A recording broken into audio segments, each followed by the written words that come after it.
Well, hello there. It is so good to see you here. Thank you for coming. My name is Gorka.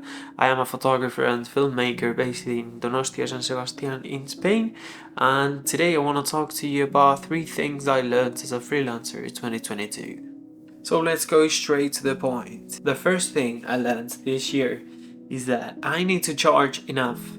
I need to charge enough for me to feel financially comfortable because I need to perform and I need to deliver a product that I am happy with and that the client is happy with. If you're not charging enough, then what happens is that you underperform because probably financial stress, you're not happy with what they're asking you to do because you are always thinking, oh, they're not paying me enough. That is not a good position to be in if you want to be working recurrently with this client. So what now? You have made this kind of mistake. Okay, you've taken a project that you didn't charge enough for. What should you do? Should you just drop it? Should you just not do it, disappear? Well, you should not, of course. But you should first of all recognize that you're not in a good place. Second of all, you need to provide for solutions for yourself, okay? One of the solutions I have implemented in my learning process was to make it temporary, to tell them like, okay, this is not going good, I'm not feeling comfortable. How about we make this period of the beginning a trial period, and then we will adjust the budget according to what the demand of work it is for me. How about that? Another kind of solution to this situation could be that you negotiate other perks. I don't know, maybe they could in exchange offer you some other service that you may need. It's really specific to each of the projects. By the way, 2 things. First of all, welcome to my friend Henry. I'm sure you have already noticed that it is there. It is crazy big. Yeah, it's the red pimple. And the other one is that I'm a bit snotty.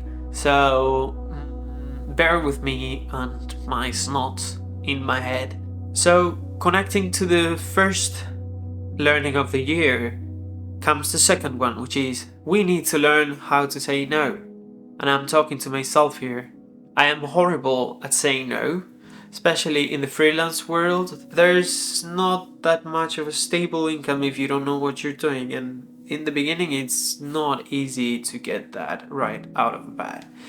So it is really easy to give in and to take in projects that they get out of your scope, that are underpaid, as we said in the first point, that you're not really passionate about, but you're doing it for the money. So learn how to say no. I found out that the best way for me to go forward was just to take a direction, try to pin down where is it I want to be, let's say next year, next 5 years, get some goals down and try to work backwards from there, which means that it almost gives you a step-by-step guide.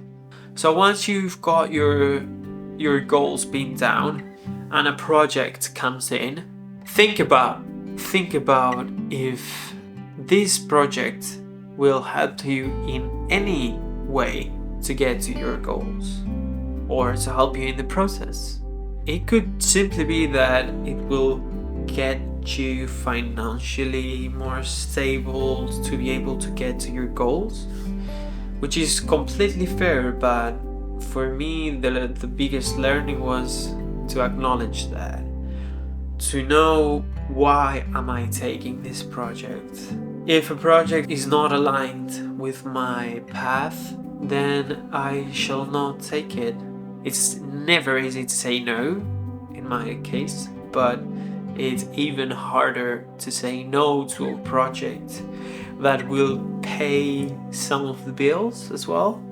And so coming back to the list and connecting to the second one, which is trust the process.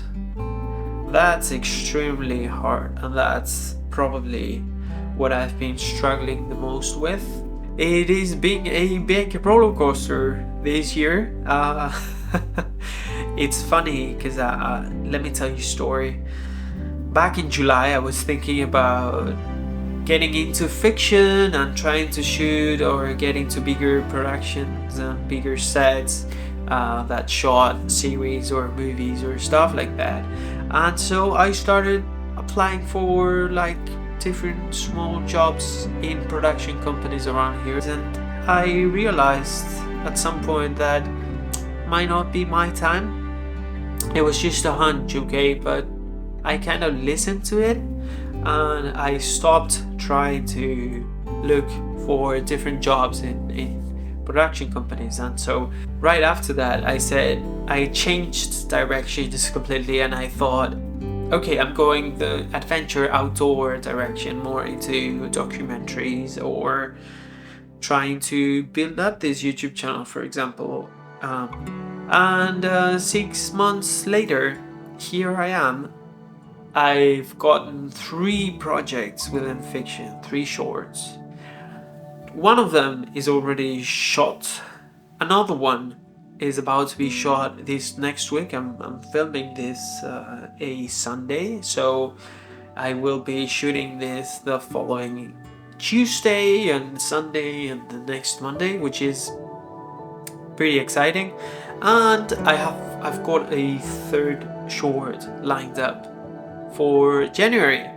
I was thinking, how is it that I actually got these 3 short movies within fiction after thinking about it on July, okay? Which brings me to the point, be careful with what you wish. Watch your thoughts, recognize what you're thinking about, because it works both ways, good and bad. I just have the feeling that you ask for things and life wraps them up to you. You try to manifest things by thinking about them, by visualizing them, by trying to put your shoes in the situation you'd like to be on. And in a way, you work hard, you put the time, you put the effort, you put the hours, and at some point an opportunity will arise and you need to be ready. You need to be ready to tackle that opportunity with all the work, all the time, which was probably the biggest of the learnings this year. But anyway, what are your learnings of 2022? Comment down below, let's chat, let's create a conversation between us. So if you liked this kind of content and this video, please, you could like, you could subscribe, it's up to you, do whatever you want. Just know that there are more coming and that I wish you a really good day. Thank you so much. Take care. Is there anything I can use to... Anyway, see ya.